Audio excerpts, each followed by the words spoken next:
What's going on, guys, and welcome back to another episode of Career Mode. This is episode number 43, and we start today's episode off with a game against Norwich City here in the Barclays Premier League. Of course, Norwich, a newly promoted side, bouncing back after their 1 year in the Championship, now back into the Premier League, and as you can see by my lineup, it was a very strong side, but of course this is the fourth game we've played in 7 days. I've mentioned that over the past couple episodes. It's been a very, very tiring and testing week for us, but we would see a central midfield change. Yusuf Malumbu would miss out in this game, and we play Craig Gardner instead. And that's the point, you know, Malumbu's got such high stamina, yet he was way too tired for this game.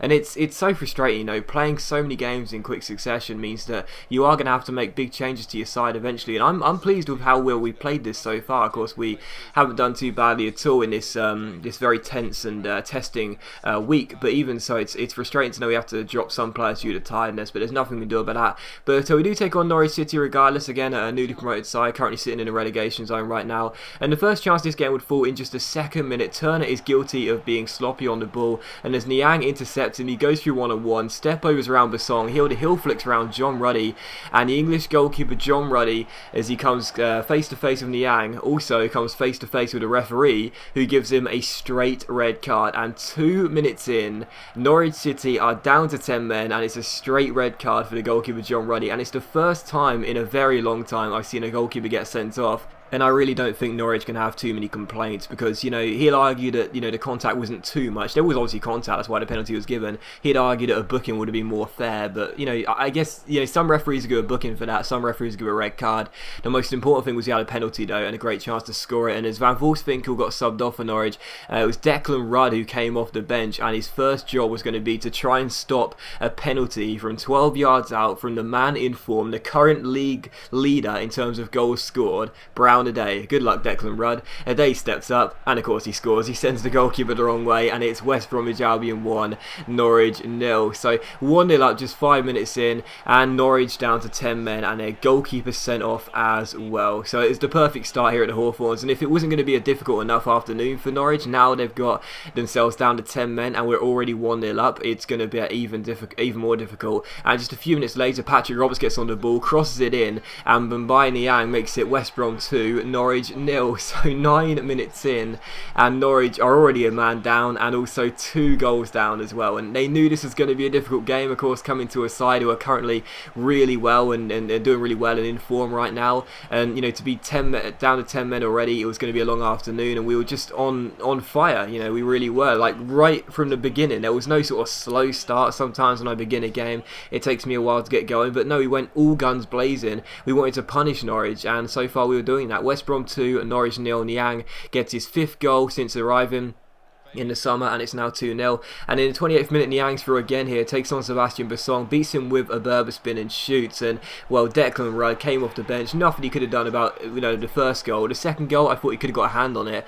Well, this third goal, I've got no idea how he didn't save it. I mean, you know, it's a great, really, really powerful finish by Niang. Take nothing away from it. And I'm pleased he got his second goal of the game, but it's straight at him. The ball goes straight through his hands and into the back of the net. So, West Brom 3, Norwich 0. And the substitute goalkeeper, the poor guy, he just was not having a good day at all since coming on. So 3-0 up, 30 minutes in, Norwich down to 10 men, and it was just an easy game as things stood. And as Delph intercepts his man here, chips it into Niang, great chance for his hat-trick, but I took the shot on a bit too early, and the volley went wide and out for a goal kick. But still 3-0, and I knew there'd still be many of chances to go, and another one came here in the 34th minute. Brown Ade comes forward here. He's got the pace to beat Garrido. His shot is well saved by Declan Rudd, this time bailing himself out with a very good save. And from that, well, Ade goes down in a crumpled heap in the area. We keep holding the ball, but the referee ends up blowing up for he doesn't blow up for a free kick, but he basically blows his whistle to stop play for a minute because Ade is injured, and Brown Ade unfortunately has to get taken off the pitch, and he'll play no further part in this game. So we just lost Berahino.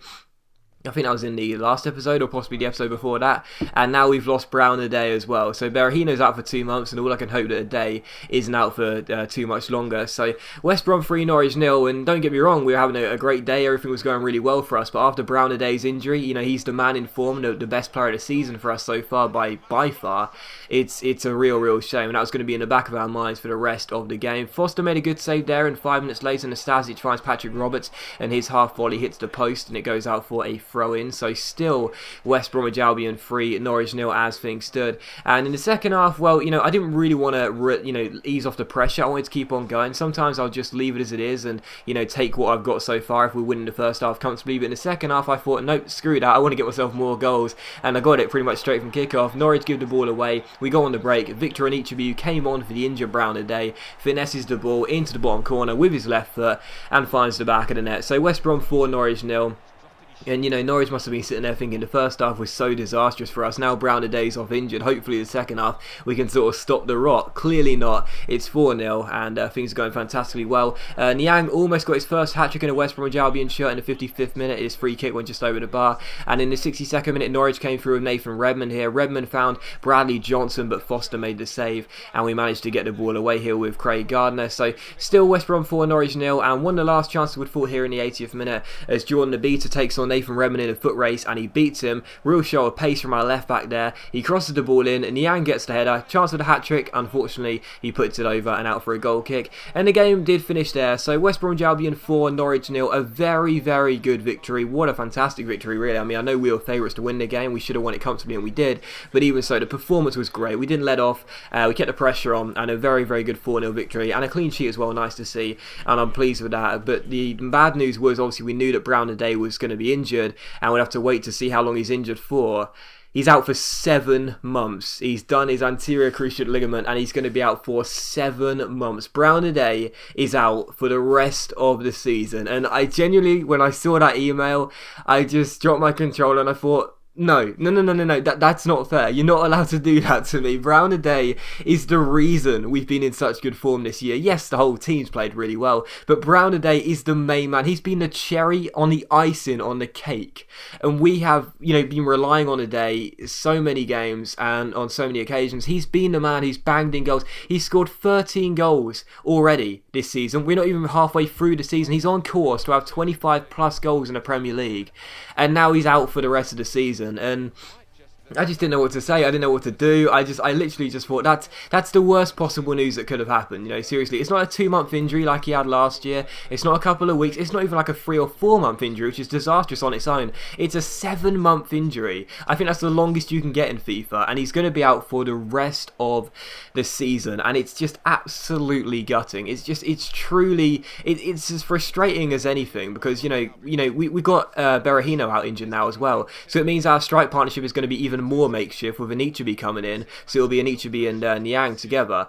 And it's like, that's not a bad strike partnership. Anichebe scored after coming off the bench in the last game, and Niang of course has been doing very well. Now I pushed him up to play striker, but it's like, he's been our main man, and now of course we've got a huge decision with January coming up, the January transfer window. Will we look to sell him? Even though he's currently injured, we can sell players, so will we look to sell the guy and cash in on him as he's injured, or will we stick by him and wait and then use him next year? Because quite frankly, I can't see us continuing in the form we've done without Brown a day. So we've got a big decision to make in January. Do we cut a day loose now he's out for the rest of the season, or do we stick with him, play with our backup strikers, and then hopefully next year we'll hope it's not a one season wonder for the guy and he'll bang in goals next season as well. Even so, that's a debate for another episode, but for this episode we take on Aston Villa in the second game of the episode, and the first chance would fall here as Niang won us another penalty here. He won one in the last game, he wins one here as well. It's going to be Victor Anichebe stands up to take it and he scores as well. He blasts it down the middle.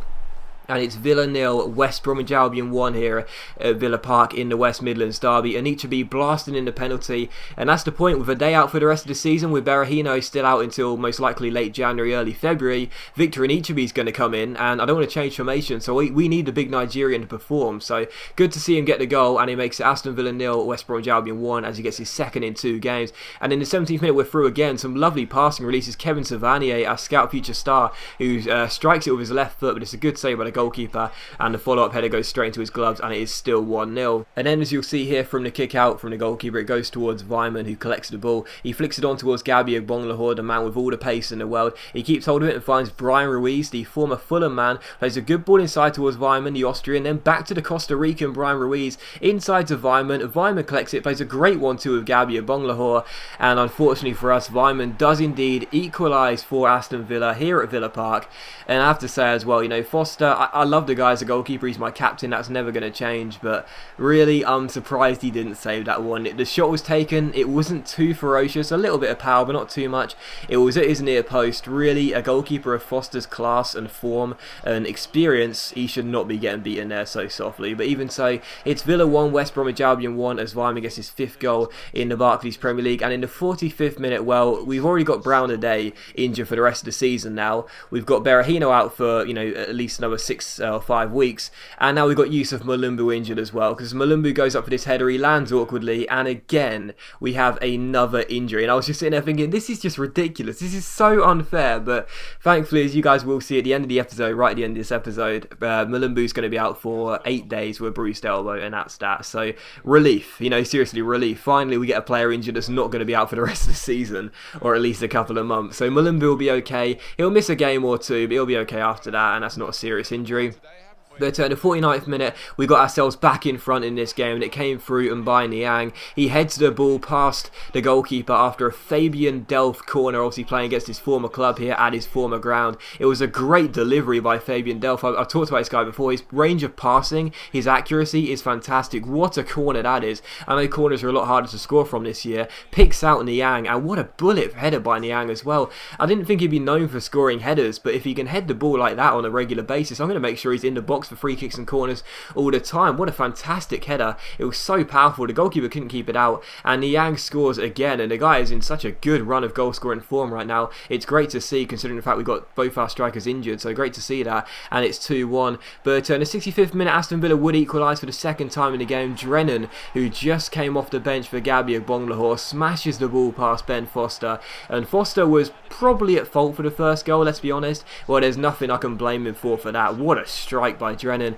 And it is 2-2, and Villa are back on level terms. But late on in this game, with 5 minutes to go, the score was still 2-2. I was going to take a point, but as Patrick Roberts shoots here, it's blocked. Comes back to him, he shoots again. The save is made by the goalkeeper, but Claudio Jacob, the Argentine, follows in and makes it Villa 2, West Bromwich Albion 3. So we score a late winner here at Villa Park. That is absolutely fantastic for the travelling fans against our rivals. Jacob getting a goal, his first of the season, and I'm absolutely delighted. It was pretty poor defending from Villa, but even so, we cash in, we get the win, and we've had some fantastic results of late. But of course, despite the way we've been playing, despite how good form we've been in, we do know that now with Brown a day out for the rest of the season, it's going to be a very, very difficult second half, because, the first half's been fantastic, but Brown a day's been leading the way with 13 goals. Now he's out for the rest of the season. We've got a big decision. Sell him on, cut our losses, or stick with him and hope that he can do the business next season when he'll come back. But as always, guys, a big thank you for watching the video. I really hope you have enjoyed it. If you have enjoyed the episode, then please do leave a like, and I'll see you for the next episode of Career Mode very soon.